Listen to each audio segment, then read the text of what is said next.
Good morning and नमस्कार दोस्तों, स्वागत है आप सभी का आपके अपने YouTube channel GK search engine पर। तो दोस्तों आज है 24 जून और 24 जून से रिलेटेड राजस्थान करंट अफेयर्स के जितने भी इम्पोर्टेंट क्वेश्चन हैं उन सभी को हम इस वीडियो में डिस्कस करने वाले हैं। तो पूरा वीडियो बहुत ध्यान से देखना और वीडियो के एंड में मैं आपसे क्वेश्चन भी पूछूंगा जिसका आंसर आप सभी को कमेंट बॉक्स में देना है। कल के वीडियो में मैंने आपसे क्वेश्चन पूछा था जो था राजस्थान में अंतर्राष्ट्रीय योग दिवस के अवसर पर 21 जून को राज्य स्तरीय समारोह का आयोजन कहाँ किया गया। तो राज्य स्तरीय समारोह योग दिवस के अवसर पर आबू राज सिरोही में आयोजित हुआ। ए ऑप्शन यहाँ पर बिल्कुल सही था। जिन दोस्तों ने ए ऑप्शन कमेंट बॉक्स में सही जवाब दिया था उनको हार्दिक शुभकामनाएं। तो राजस्थान में अंतर्राष्ट्रीय योग दिवस के अवसर पर 21 जून को एक राज्य स्तरीय आयोजन सिरोही के आबू राज में किया गया, जहां पर सीएम भजन लाल शर्मा शामिल हुए थे। संयुक्त राष्ट्र महासभा में 11 दिसंबर 2014 को हर वर्ष 21 जून को अंतर्राष्ट्रीय योग दिवस मनाए जाने के संकल्प को पास किया, जिसमें भारत के प्रस्ताव को 193 देशों में से रिकॉर्ड 177 देशों का समर्थन मिला था। 2026 में इस वर्ष 12वां अंतर्राष्ट्रीय योग दिवस मनाया जा रहा है। थीम रखी गई है योगा फॉर हेल्दी एजिंग। तो चलिए शुरू करते हैं, लेकिन उससे पहले कल के क्वेश्चन के रिवीजन कर लेते हैं। तो कल के 5 महत्वपूर्ण क्वेश्चन थे। केंद्रीय रेल मंत्री अश्विनी वैष्णव ने 21 जून को जयपुर के खातीपुरा रेलवे स्टेशन पर लगभग 205 करोड़ रुपए की लागत से तैयार अत्याधुनिक मेगा कोचिंग टर्मिनल का उद्घाटन किया है रेल के लिए। नेक्स्ट है रेयर अर्थ मिनरल्स बालोतरा जिले के जो पचपदरा और शेरगढ़ क्षेत्र के ग्राम नवाताला एवं देवीगढ़ में 207.63 वर्ग किलोमीटर के विस्तृत एरिया क्षेत्र में रेयर अर्थ तत्वों का एक्सप्लोरेशन के खोज को मंजूरी प्रदान की गई है। नेक्स्ट है राजस्थान में शेखावाटी की ऐतिहासिक हवेलियों के संरक्षण, सौंदर्यीकरण और पर्यटन के विकास के लिए 200 करोड़ रुपये वित्तीय राशि स्वीकृत की गई है। नेक्स्ट है 17 जून को सीएम भजन लाल शर्मा ने राजस्थान में राष्ट्रीय अन्वेषण अभिकरण से जुड़े मामलों की त्वरित सुनवाई और आतंकवाद राष्ट्रीय सुरक्षा से जुड़े मामलों के शीघ्र निस्तारण के लिए विशेष न्यायालय स्थापित करने को लेकर मंजूरी प्रदान की है। नेक्स्ट है पीएम मोदी ने स्लोवाकिया के जो देश के राष्ट्रपति पीटर पेलिग्रिनी को उपहार स्वरूप राजस्थान की प्रसिद्ध थेवा कला के बने हाथ से तैयार कफलिंक भेंट वो किए गए थे। तो चलिए शुरू करते हैं आज के राजस्थान करंट अफेयर्स। पहला क्वेश्चन है निम्नलिखित कथनों पर विचार कीजिए। दो कथन आपके सामने दिए गए हैं, बहुत ही महत्वपूर्ण क्वेश्चन है। एग्जाम में इस प्रकार के क्वेश्चन भी आजकल पूछे जाने लगे हैं, तो कथन भी आपको ध्यान में रखना है। दोनों ही कथन आपके लिए महत्वपूर्ण है। सीएम भजन लाल शर्मा ने 20 जून को पीएम ई बस सेवा योजना के तहत राज्य में पहली बार अत्याधुनिक इलेक्ट्रिक ईवी बसों की शुरुआत की है। जी हाँ, बिल्कुल सही है पहला कथन। पहले दूसरा कथन है कि इस योजना में राजस्थान के 8 प्रमुख शहर जिसमें जयपुर, जोधपुर, उदयपुर, कोटा, बीकानेर, भीलवाड़ा, अलवर और अजमेर को इसमें चुना गया है। तो इसमें दोनों ही विकल्प सही दिए गए हैं। ए ऑप्शन यहाँ पर बिल्कुल सही हो जाएगा। आइए जानते हैं इम्पोर्टेंट फैक्ट्स। तो दोस्तों राजस्थान सरकार के द्वारा शहरी परिवहन को प्रदूषण मुक्त बनाने और आधुनिक बनाने के लिए सीएम भजन लाल शर्मा ने 20 जून को प्रधानमंत्री ई बस सेवा योजना के तहत राज्य में पहली बार अत्याधुनिक इलेक्ट्रिक बसों की शुरुआत की है। सीएम भजन लाल शर्मा ने जयपुर के अमर जवान ज्योति से जयपुर के लिए 29 इलेक्ट्रिक बसें और वीडियो कॉन्फ्रेंसिंग के माध्यम से और भीलवाड़ा के लिए 18 ई बसों को हरी झंडी दिखाकर रवाना किया था। 8 जिलों का इस योजना के तहत चयन किया गया, जिसमें राजस्थान के 8 प्रमुख शहर जिसमें जयपुर, जोधपुर, उदयपुर, कोटा, बीकानेर, भीलवाड़ा, अलवर और अजमेर को इसमें चुना गया है। फिर है कि कुल 1150 बसें केंद्र सरकार के द्वारा शुरुआती चरण में 8 जिलों के लिए 675 बसें स्वीकृत की गई है, जिसमें तो दीपावली 2026 तक ये इलेक्ट्रिक व्हीकल तो ई बसें चलाने के निर्देश जारी किए गए हैं। इसके अतिरिक्त 475 और बसें मंजूर हुई है, जिससे राज्य में कुल 1150 ई बसें हैं वो मिल जाएगी। नेक्स्ट है निम्नलिखित कथनों पर विचार कीजिए। दो कथन आपके सामने हैं।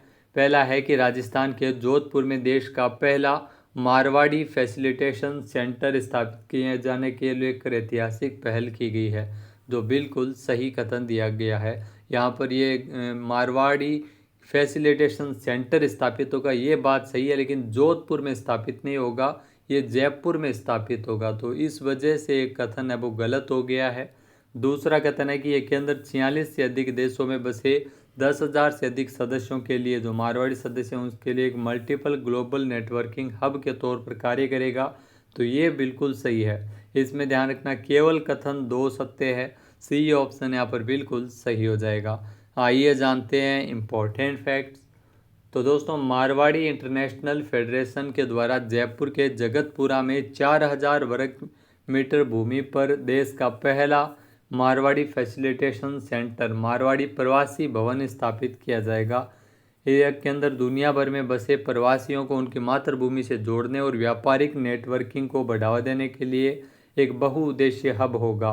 ये के अंदर 46 से अधिक देशों में बसे 10,000 से अधिक सदस्यों के लिए एक मल्टीपल ग्लोबल नेटवर्किंग हब के तौर पर कार्य करेगा। फेडरेशन से जुड़े सदस्यों को उद्योग मित्र नाम दिया गया है, जिसमें सफल उद्योगपति, कारोबारी, स्टार्टअप संस्थापक और कॉरपोरेट नेतृत्वकर्ता और विभिन्न क्षेत्रों के विशेषज्ञ इसमें शामिल है। नेक्स्ट है, राजस्थान तथा किस राज्य के मध्य 1994 के अपर यमुना रिवर बोर्ड समझौते को लागू करने को लेकर एमओयू किया गया है? तो राजस्थान और हरियाणा सरकार के साथ एमओयू किया जाएगा। ए ऑप्शन यहाँ पर बिल्कुल सही हो जाएगा। आइए जानते हैं इम्पोर्टेंट फैक्ट्स। तो दोस्तों, राजस्थान के जो जल अधिकारों को लेकर लंबे समय से चल रही चर्चा के बीच हरियाणा और राजस्थान सरकार के बीच एक सहमति बनी है। केंद्रीय जल शक्ति मंत्री CR पाटिल की मौजूदगी में दिल्ली में हुई बैठक में दोनों राज्यों ने साल 1994 के अपर यमुना रिवर बोर्ड समझौते को लागू करने के प्रस्ताव को सहमति जताई है। यह तय किया गया है राजस्थान को उसके हिस्से का पानी पाइपलाइन के माध्यम से उपलब्ध करवाया जाएगा। इसके संबंध में दोनों राज्यों के बीच एमओयू पर भी हस्ताक्षर किए जाएंगे। नेक्स्ट क्वेश्चन है, निम्नलिखित कथनों पर विचार कीजिए। दो कथन आपके सामने दिए गए हैं।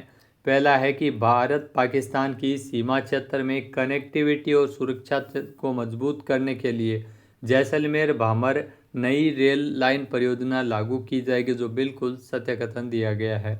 फिर है कि ये रेल लाइन जैसलमेर, बाड़मेर और सीमा क्षेत्र के 4 जिलों के लगभग 150 गांवों को जोड़ेगी, तो ये भी बिल्कुल सही है। इसमें ध्यान रखना, कथन 1 व 2 दोनों ही यहाँ पे सत्य दिए गए हैं। सी ऑप्शन यहाँ पर बिल्कुल सही हो जाएगा। आइए जानते हैं इम्पोर्टेंट फैक्ट्स। तो दोस्तों, जैसलमेर भाबर रेल परियोजना, जो कि भारत पाकिस्तान सीमा क्षेत्र में कनेक्टिविटी और सुरक्षा को मजबूत करने के लिए ये जैसलमेर भामर नई रेल लाइन परियोजना को आगे बढ़ाया जा रहा है। ये रेल लाइन जैसलमेर, बाड़मेर और सीमा क्षेत्र के 4 जिलों के लगभग 150 गाँवों को जोड़ेगी। परियोजना के तहत कुल 50 बड़े पुल, 256 छोटे पुल तथा 31 रोड ओवरब्रिज का निर्माण किया जाना प्रस्तावित है। ये रेल मार्ग की जो लंबाई है वो लगभग 193.94 किलोमीटर होगी। परियोजना का उद्देश्य सीमा क्षेत्रों में तेज रेल कनेक्टिविटी, सेना की लॉजिस्टिक क्षमता में वृद्धि, इसके अलावा जो क्षेत्रों का विकास और पर्यटन एवं व्यापार को बढ़ावा देना। परियोजना के लिए अब तक 3 सर्वे 2001, 2012, 13, 24, 25 में किए जा चुके हैं। अनुमानित लागत बढ़कर 2,555 करोड़ रुपए हो गई है। नेक्स्ट है, भारत के किस राज्य में खेल अकादमियों और क्रीड़ा संस्थानों में प्रशिक्षण खिलाड़ियों के लिए प्रशिक्षणरत खिलाड़ियों के लिए पहली बार विशेष पौष्टिक आहार योजना लागू की जा रही है? तो राजस्थान में इस प्रकार की आहार योजना है वो लागू की जा रही है। बी ऑप्शन यहाँ पर बिल्कुल सही हो जाएगा। आइए जानते हैं इम्पोर्टेंट फैक्ट्स।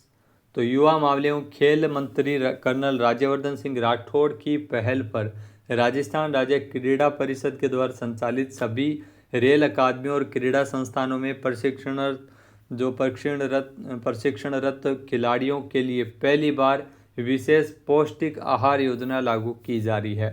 ये योजना का उद्देश्य खिलाड़ियों को विश्व स्तरीय प्रशिक्षण के साथ साथ उच्च गुणवत्ता वाला पोषण उपलब्ध करवाकर उनके मार्गदर्शन को बेहतर बनाना है। प्रदेश के प्रतिभावान खिलाड़ियों को अंतर्राष्ट्रीय स्तर पर पदक जीतने के लिए तो बेहतर प्रशिक्षण के साथ साथ संतुलित और वैज्ञानिक पोषण भी आवश्यक होता है। इसी सोच के तहत ये पहल शुरू की गई है। नई डाइट योजना के तहत खिलाड़ियों को प्रतिदिन उच्च प्रोटीन और ऊर्जायुक्त भोजन उपलब्ध करवाया जा सकेगा। अब बात दोस्तों सूजस ई प्रश्नोत्तरी की जाए तो सूजस ई प्रश्नोत्तरी संख्या 122 जो कि प्रकाशित की गई थी, सूजस ई प्रश्नोत्तरी संख्या 122 21 जून को, तो पहला क्वेश्चन है ई श्रम पोर्टल पर। यहाँ ई श्रम पोर्टल पर पंजीकृत श्रमिकों को विभिन्न प्रकार की सामाजिक सुरक्षा योजनाओं का लाभ प्रदान करने के लिए, इसमें ध्यान रखना ये भी पूछा गया था, तो ये अब हम चेंज करते हैं 123 नंबर प्रश्नोत्तरी। तो सूझ सी प्रश्नोत्तरी संख्या 123 पहला क्वेश्चन है, प्रधानमंत्री द्वारा 20 जून को पीएम किसान सम्मान निधि योजना की 23वीं किस्त जारी की गई थी। राजस्थान में राज्य स्तरीय प्रधानमंत्री किसान उत्सव का आयोजन है वो कहाँ किया गया? तो इसका आयोजन है वो सुमेरपुर पाली में किया गया। सी ऑप्शन बिल्कुल सही हो जाएगा। नेक्स्ट है, किसानों की सुविधा के लिए वर्तमान में राजस्थान के कितने जिलों में दिन के समय बिजली उपलब्ध करवाई जा रही है? तो 26 जिलों में बिजली उपलब्ध करवाई जा रही है। बी ऑप्शन यहाँ पर बिल्कुल सही हो जाएगा। नेक्स्ट है, राजस्थान सरकार के द्वारा संचालित मंगला पशु बीमा योजना, इसके तहत अब तक कुल कितने पशुओं का पंजीकरण किया जा चुका है? तो इसमें 20 लाख से अधिक पशुओं का पंजीकरण है वो अब तक किया जा चुका है। सी ऑप्शन बिल्कुल सही है। नेक्स्ट है, मुख्यमंत्री भजनलाल शर्मा ने पीएम ई बस सेवा योजना के तहत राजस्थान में पहली बार अत्याधुनिक इलेक्ट्रिक बसों का शुभारंभ किन 2 शहरों के लिए किया है? तो इसमें जयपुर और भीलवाड़ा का नाम आपको ध्यान में रखना है।